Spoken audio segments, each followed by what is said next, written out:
This news update is brought to you by Grab somebody and tell them hello. Your happiness will be connect to flow. Smile and cheer because that is we flow. Grab somebody and tell them hello. With your hands in the air, hands in the air, hands in the air, hands in the air. This is how we flow, yeah. Grab somebody and tell them this is how we flow.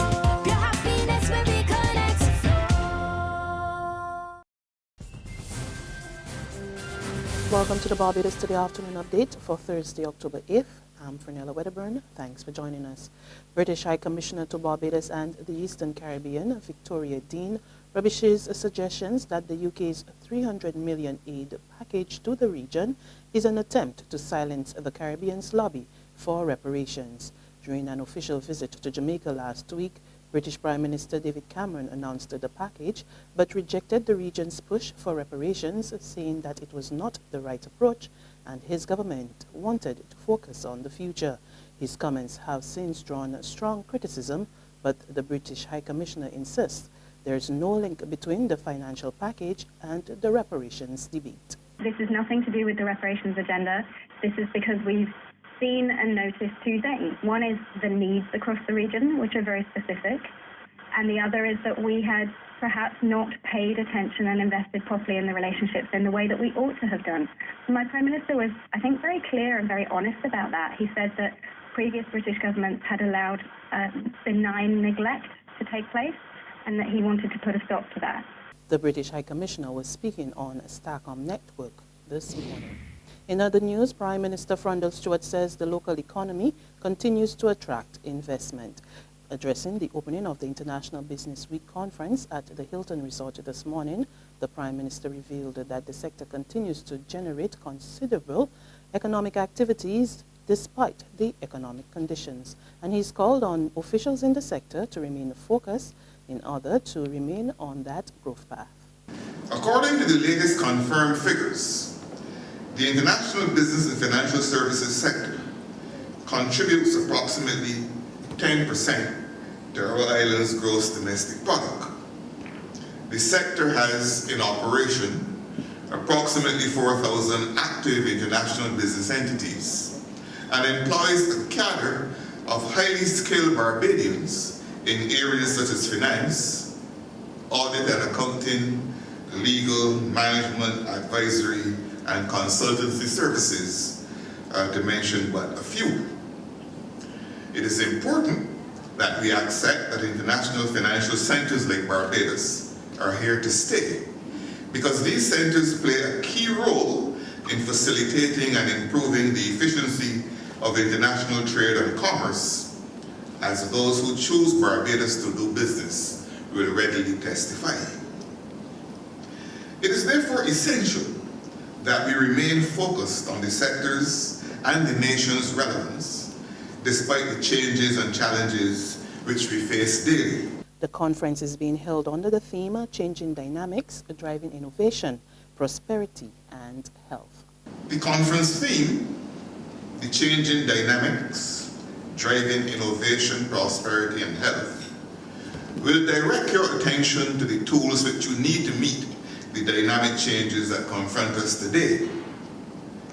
As Barbados stands on the cusp of celebrating 50 years of nationhood, I suggest that at the very minimum, as a people, as a sector, and as a government, we must be willing to take higher aim, to pursue alternative strategies, and to embrace new paths that will enhance the quality of life and standard of living for all stakeholders of this society. Weather conditions in Barbados are expected to improve as the day progresses. Met official Clement Williams tells Barbados Today the island has been experiencing the effects of two systems, a passing tropical wave and an upper-level trough, which has been producing showers and thunderstorms. As was expected, the conditions this morning, we have started to see a reduction in the shower activity. And we expect that conditions will continue to improve as we go through the day and pretty much into the weekend. The odd shower here or there, but nothing too significant compared to what we would have had over the last 2 days. You said that things will continue to improve into the weekend. Does that mean we're going to go back to those scorching days that we had last week? Well, I wouldn't necessarily say those scorching days, because what we are also seeing, and this is one of the areas that was lacking during the latter half of September, we are seeing increasing wind speeds, right? Yeah. And that has the cooling effect. The winds have that cooling effect. So with those increasing wind speeds, even if your temperatures are still pretty warm, then you're still likely to have a little bit more of a cooling effect. Police are searching for 15-year-old Tashona Malika Griffith and is asking for the public's help in locating her.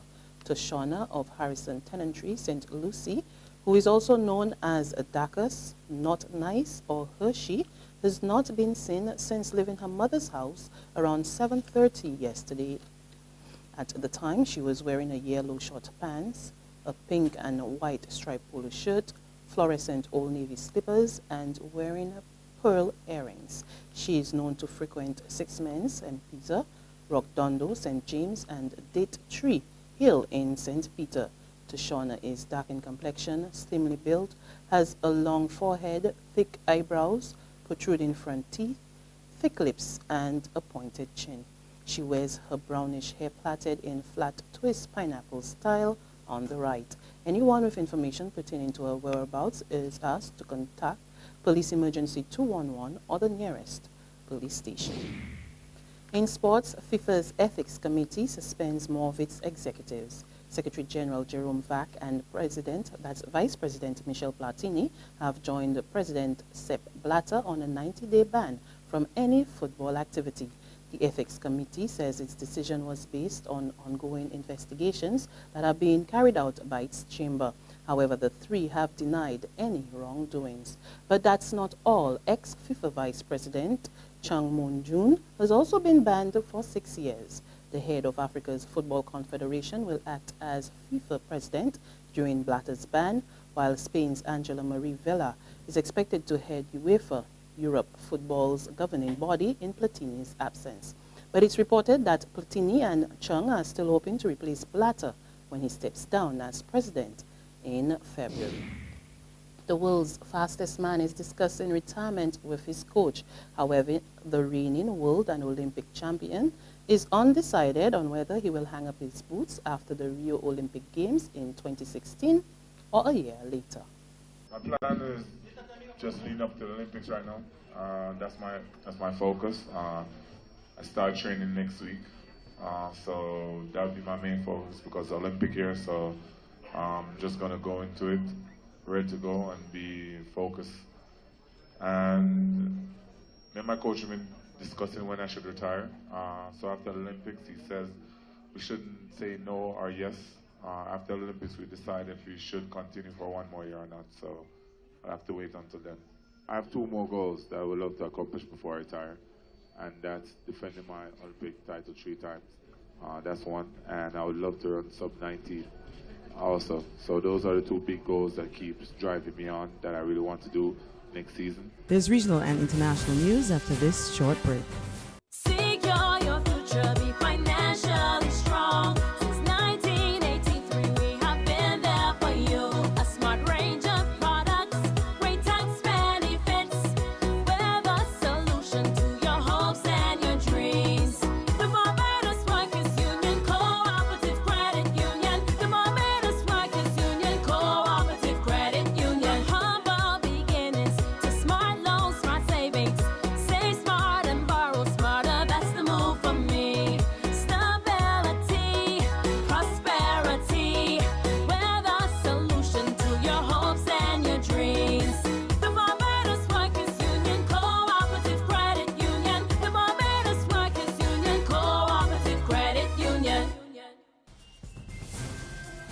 To news from the region, prison officials in St. Lucia are appealing for the airspace over and in the immediate area of the facility to be declared a no-fly zone after spotting an unidentified aircraft on several occasions. Officials at the Borderley Correctional Facility are on high alert following what they suspect could be unauthorized aerial surveillance by an unidentified aircraft. It is unclear how much of St. Lucia's airspace is under strict security restrictions. However, BCF officials want the relevant authorities to take action. That there have been aircrafts, low-flying aircrafts, over the facility. And let me just make it very clear, in as much as we are very concerned about these aircraft flying over the facility, I don't think any part of St. Lucia is declared a no-fly zone. And one of the first things I think we will have to look into is to ensure that this facility, since this is a high-security facility, it definitely should be declared a no-fly zone. Prison officials disclosed to News Force the most recent sighting of the suspicious aircraft was last week when the airplane made a low pass at the facility. That report from Riani Isidore of HTS News Force. And finally, the spike in violence between Palestinians and Israelis show no signs of abating, with 3 stabbings being reported today. More in this report from the CNN. Another day of rage in the West Bank. Rocks and marbles answered with tear gas and bullets. Deadly violence, both Israeli and Palestinian leaders say they want to stop. In the span of a week, 4 Israelis were killed in 2 separate attacks. Israeli forces either arrested or killed the alleged perpetrators. For everyone else came a clear message meant to deter more violence. And that's news and sports, but be sure to join us for another update this evening. Until then, log on to www.barbadostoday.bb, subscribe to our e-paper, our email updates, and like us on Facebook. You can also catch us on Izumi Media in bus terminals or screenplay at supermarkets and gas stations near you. We're also on channel 101 on Flow TV and Mix 96.9 FM. There you can get all the latest news and sports. I'm Fernella Wedderburn. Good afternoon.